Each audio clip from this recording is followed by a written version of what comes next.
ಶ್ರೀ ಸದ್ಗುರು ಸಿದ್ಧಾರೂಢಾಯ ನಮಃ. ಗುರುಬ್ರಹ್ಮ ಗುರುರ್ವಿಷ್ಣು ಗುರುರ್ದೇವೋ ಮಹೇಶ್ವರ ಗುರು ಸಾಕ್ಷಾತ್ ಪರಬ್ರಹ್ಮ ತಸ್ಮೈ ಶ್ರೀ ಗುರುವೇ ನಮಃ. ತತ್ಪುರುಷಾಯ ವಿದ್ಮಹೇ ವೀರಭದ್ರಾಯ ಧೀಮಹಿ ತನ್ನೋ ದೇವ ಪ್ರಚೋದಯಾತ್. ನಮ್ಮ ಚರಿತ್ರೆಯ ನಾಯಕರಾಗಿರ್ತಕ್ಕಂಥ ಗರಗದ ಬ್ರಹ್ಮರ್ಷಿ ಪರಮಪೂಜ್ಯ ಶ್ರೀ ಮಡಿವಾಳ ಶಿವಯೋಗಿಗಳು ಆ ಗರಗ ಗ್ರಾಮದ ತುಪ್ಪರಿ ಹಳ್ಳದ ದಂಡೆಯ ಮೇಲಿರ್ತಕ್ಕಂಥ ಆ ಬಸವೇಶ್ವರ ದೇವಾಲಯದ ಹತ್ತಿರ ವಾಸ ಮಾಡ್ತಿದ್ದರು. ಆ ಒಂದು ದೇವಾಲಯದ ಗರ್ಭಗುಡಿಯ ದಕ್ಷಿಣ ದಿಕ್ಕಿನ ಮೂಲೆಯೊಳಗೆ ಒಂದು ದೊಡ್ಡ ಅರಳಿ ಮರ ಇತ್ತು. ಆ ಒಂದು ಅರಳಿ ಮರ ಯಾವಾಗಲೂ ಗಾಳಿ ಹೊಡೆತಕ್ಕ ಸಿಕ್ಕ ಭಾಳ ಸಪ್ಪಳ ಮಾಡ್ತಿತ್ತು.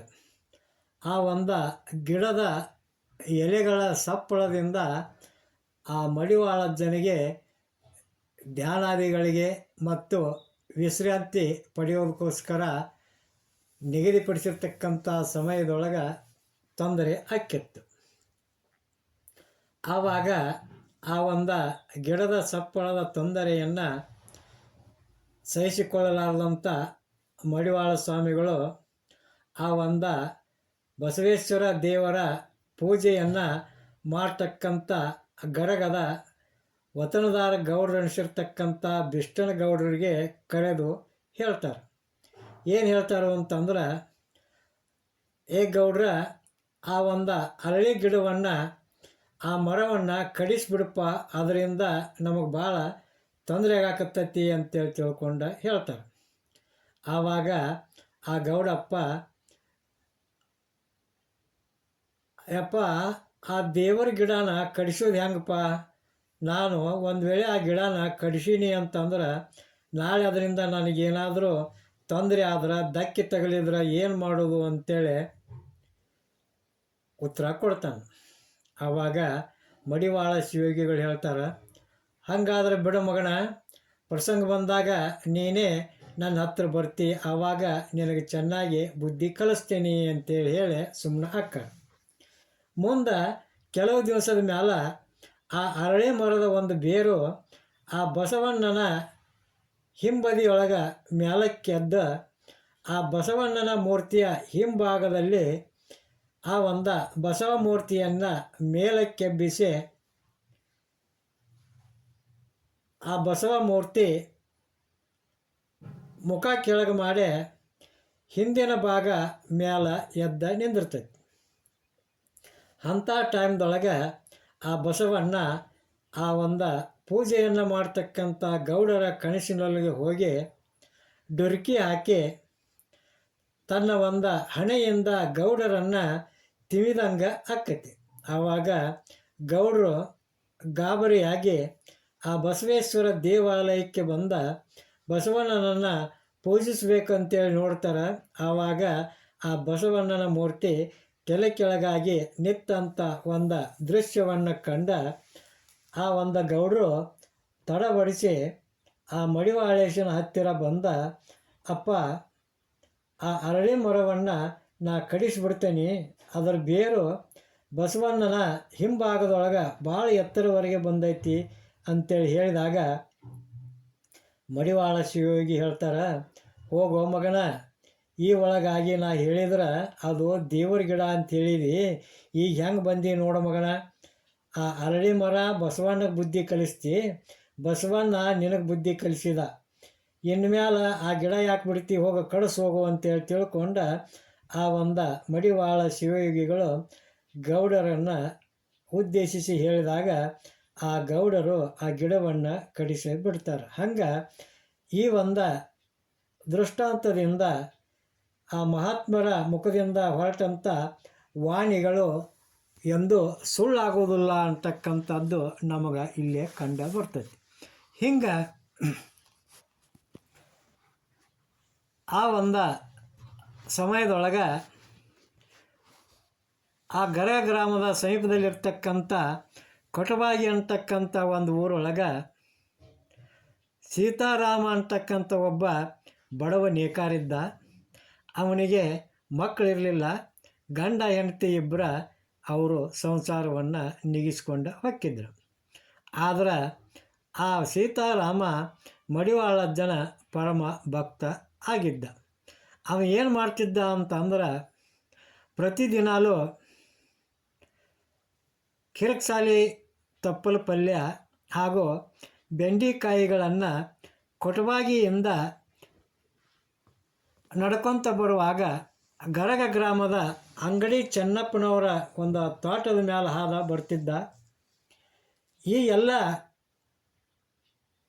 ದಿನಸನ್ನು ಅಂದ್ರೆ ಕಿರಕ್ಸಾಲಿ ಪಲ್ಯ ಮತ್ತು ಬೆಂಡೆಕಾಯಿಗಳನ್ನು ಆ ಒಂದು ಚೆನ್ನಪ್ಪನವರ ತೋಟದೊಳಗೆ ಕಿತ್ಕೊಂಡ ಸಂಗ್ರಹ ಮಾಡಿಕೊಂಡ ತಂದ ಮಠಕ್ಕೆ ಮುಟ್ಟಿಸ್ತಿದ್ದ. ತೋಟದೊಳಗೆ ಯಾರಾದರೂ ಇದ್ದರೂ ಅಷ್ಟ ಇಲ್ದಿದ್ರೂ ಅಷ್ಟ ಈತ ಯಾವುದೇ ಅಂಜು ಅಳುಕು ಇಲ್ಲದ ಅವ ಆ ಒಂದು ಸೊಪ್ಪಿನ ಪಲ್ಯವನ್ನು ಅವರ ಒಂದು ತೋಟದಿಂದ ತೆಗೆದುಕೊಂಡು ಬಂದ ಮಡಿವಾಳಜ್ಜನ ಒಂದು ಮಠಕ್ಕೆ ಮುಟ್ಟಿಸುವಂಥ ಒಂದು ಪ್ರತಿನಿತ್ಯದ ಕಾಯಕವನ್ನು ಮಾಡ್ತಿದ್ದ.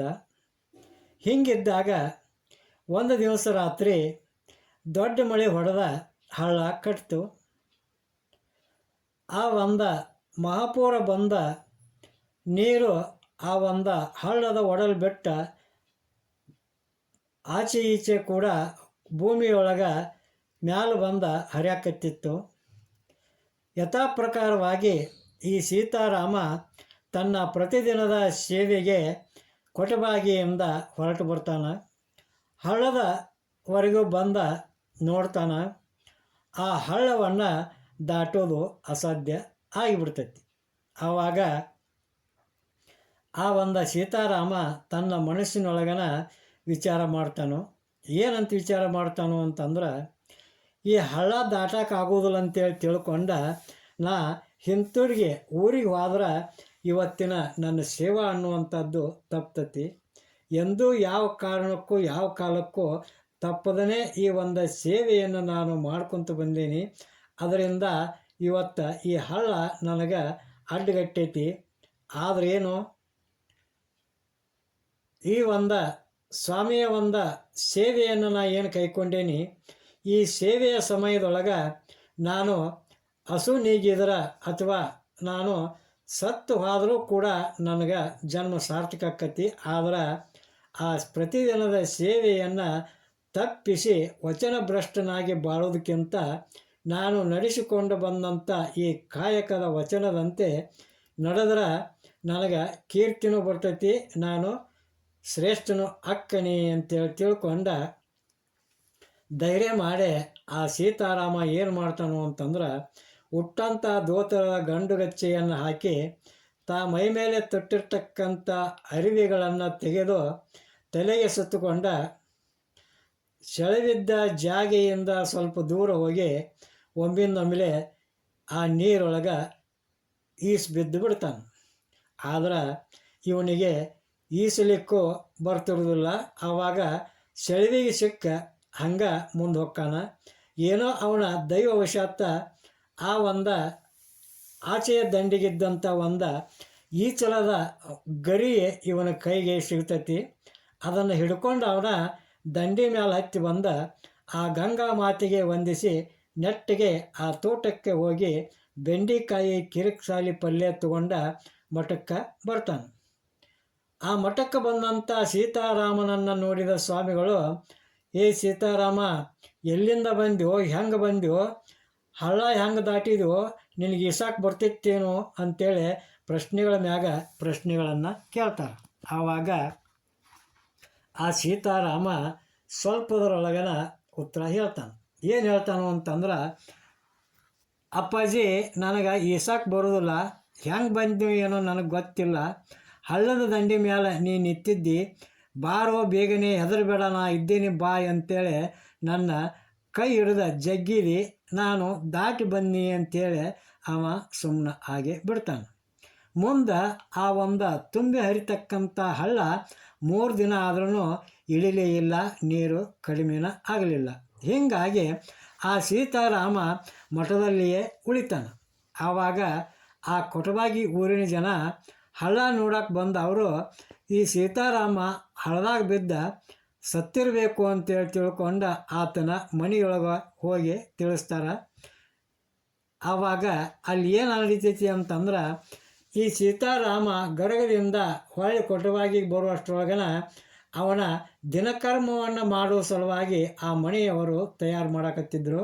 ಆವಾಗ ಈ ಮರಳಿ ಬಂದಂಥ ಸೀತಾರಾಮನನ್ನು ನೋಡಿ ಅವರೆಲ್ಲರೂ ಆನಂದ ಸಾಗರದಲ್ಲಿ ಮುಳುಗಿ ತೇಲಾಡ್ತಾರೆ. ಎಲ್ಲ ಸಂಗತಿಯನ್ನು ಎಲ್ಲರೂ ಕೇಳಿ ಕೌತುಕಪಟ್ಟು ಆ ಮಡಿವಾಳಸನೇ ನಿನ್ನನ್ನು ರಕ್ಷಣೆ ಮಾಡಿದ ಅಂತೇಳಿ ತಿಳ್ಕೊಂಡ ಆ ಮಡಿವಾಳ ಸ್ವಾಮಿಗಳನ್ನು ಎಲ್ಲರೂ ಸ್ಮರಣೆಯನ್ನು ಮಾಡ್ತಾರೆ. ಮುಂದೊಂದು ದಿನ ಹಿಂಗೆ ಅಮಾವಾಸ್ಯೆ ಬಂತು. ಕೊಟಬಾಗಿಂದ ಗರ್ಗಕ್ಕೆ ಮಡಿವಾಳೇಶನ ಮಠಕ್ಕೆ ಸೀತಾರಾಮ ಹೊಂಟು ನಿಂತ. ಬರುವಾಗ ದಾರಿಯೊಳಗೆ ತಡ ಆದದ್ದಕ್ಕಾಗಿ ಕತ್ಲಾತು. ಆದ್ರೆ ರಾತ್ರಿ ಹೊತ್ತು ಈ ಒಂದು ಸೀತಾರಾಮನ ಕಣ್ಣು ಕಾಣ್ತಿರಲಿಲ್ಲ. ಅಂದ್ರೆ ಈತನಿಗೆ ಈರುಳುಗಣ್ಣು ಅನ್ನುವಂಥ ಒಂದು ದೋಷ ಇತ್ತು. ಹೀಗಾಗಿ ಕತ್ತಲಾದ್ರೆ ಅವನಿಗೆ ಕಣ್ಣು ಕಾಣ್ತಿದ್ದಿಲ್ಲ. ಹಂಗೂ ಹಿಂಗೂ ಜೋಲಿ ಹೊಡಿತಾ ಎಡವುತ್ತಾ ಮುಗ್ಗರಿಸುತ್ತಾ ಬೀಳುತ್ತಾ ಮಠದ ಆವರಣಕ್ಕೆ ಬಂದಿದ್ದ. ಆ ಒಂದು ಬಸವೇಶ್ವರ ದೇವಾಲಯದ ಎದುರಿನಲ್ಲಿ ಬರಾಕತ್ತಿದ್ದ. ಆಗ ಮಠದ ಒಂದು ದೊಡ್ಡ ನಾಯಿ ಚಂಗಣೆ ಎದ್ದು ಹೋಗಿ ಆ ಸೀತಾರಾಮನ ಕುತ್ತಿಗೆ ಹತ್ತಿರ ಬಲವಾಗಿ ಕಡಿತೈತಿ. ಆವಾಗ ಆ ನಾಯಿಯ ಸಪ್ಪಳ ಕೇಳಿದಂಥ ಮಠದೊಳಗಿದ್ದಂಥವರು ಯಾರನ್ನೋ ನಾಯಿ ಕಡಿತಿ ಅಂತೇಳಿ ತಿಳ್ಕೊಂಡ ಹೊರಗೆ ಬಂದ ನೋಡುವಷ್ಟರೊಳಗೆ ಸೀತಾರಾಮನ ಕಡ್ದಿತ್ತು. ಆವಾಗ ಸ್ವಾಮಿಗಳು, ಯಾಕೋ ಸೀತಾರಾಮ, ನಮ್ಮನ್ನು ಯಾಕೆ ಒದರಲಿಲ್ಲ ನೀನು? ನಿನ್ನ ಧ್ವನಿ ನಾಯಿಗೆ ತಿಳಿದಿದ್ರೆ ಅದು ನಿನ್ನನ್ನು ಕಡಿತಿದ್ದಿಲ್ಲಪ್ಪ, ಹಿಂಗ್ಯಾಕೆ ಮಾಡಿದಿ ಅಂತೇಳಿ ಕೇಳ್ತಾರೆ. ಆವಾಗ ಆ ಸೀತಾರಾಮ ಹೇಳ್ತಾನು, ಅಪ್ಪಾಜಿ, ಈ ಒಂದು ಅಪ್ಪನ ನಾಯಿ ಬಂದು ನನ್ನನ್ನು ಕಡಿಬೇಕಾದ್ರೆ ನನ್ನಲ್ಲಿ ಏನೋ ದೋಷ ಇರಾಕಬೇಕು. ಆ ದೋಷ ನಿವಾರಣಾರ್ಥವಾಗಿ ನಾಯಿ ನನ್ನನ್ನು ಕಚ್ಚೈತಿ. ಅದಕ್ಕೆ ನೀವೇನು ಬೈಯಕ್ಕೆ ಹೋಗ್ಬೇಡ್ರಿ, ವಿಪರೀತ ತಿಳ್ಕೊಳಕ್ಕೆ ಹೋಗ್ಬೇಡ್ರಿ ಅಂತೇಳಿ ಆ ಒಂದು ಸೀತಾರಾಮ ಉತ್ತರಿಸ್ತಾನೆ. ಆದ್ರೆ ಇಲ್ಲಿ ಏನು ಘಟನೆ ನಡೀತೈತಿ ಅಂತಂದ್ರೆ, ಅವತ್ತಿನಿಂದ ಅವನ ಕಣ್ಣುಗಳು ರಾತ್ರಿ ಸಹಿತ ಕಾಣಕ್ಕೆ ಚಲೋ ಆಕ್ಕವು. ಮುಂದೆ ಕೆಲವು ದಿವಸಗಳಾದ ಮೇಲೆ ಆ ಸೀತಾರಾಮ ತನ್ನ ಇಹಲೋಕ ಯಾತ್ರೆಯನ್ನು ಮುಗಿಸ್ತಾನೆ. ಅವನ ಏನೋ ಧರ್ಮ ಸಂಯೋಗ ಇತ್ತೋ ಏನೋ, ಅವತ್ತು ಆ ಗರಗದ ಸ್ವಾಮೀಜಿಯವರು ಸಹ ಅಕಸ್ಮಾತ್ ಆ ಕೊಟಬಾಗಿ ಗ್ರಾಮಕ್ಕೆ ಹೋಗಿರ್ತಾರೆ. ಈ ಸುದ್ದಿಯನ್ನು ಕೇಳಿದಂಥ ಆ ಸ್ವಾಮಿಗಳು ಆ ಸೀತಾರಾಮನ ಶಿವ ಸಂಸ್ಕಾರವನ್ನು ತಮ್ಮ ಕೈಯಿಂದಲೇ ಮಾಡಿ ಆತನಿಗೆ ಮುಕ್ತಿಯ ಪದವಿಯನ್ನು ದಯಪಾಲಿಸ್ತಾರೆ.